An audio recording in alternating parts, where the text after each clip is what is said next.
G'day, my name's Steve Leach, and I'd like to tell you the story of my Transformer here.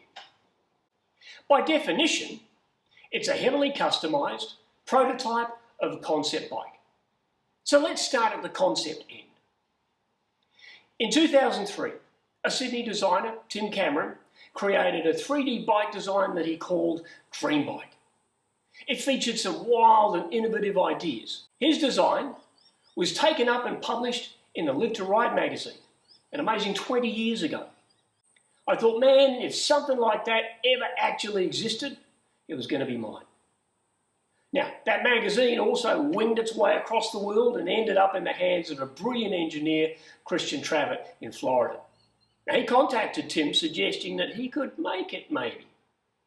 Now, I heard about the project a little bit down the track, and on a trip to the US, agreed to purchase this bike, which was the prototype, the first one ever made. Now, there was some other interest in the bike, of course. The production company responsible for the Transformers movies was interested in using it in Transformers 2. They even produced an awesome mock-up of what it would turn into. Unfortunately, they wanted to be paid a huge product placement fee to use this bike in their movie.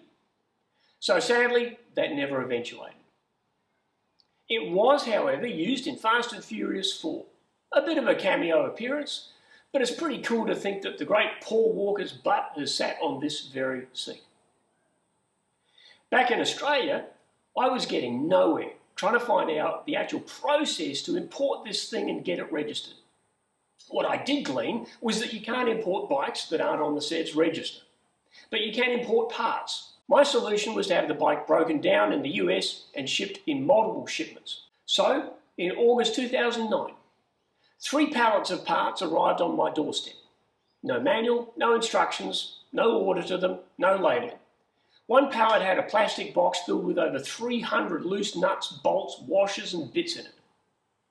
So I embarked on the process of constructing this huge jigsaw puzzle.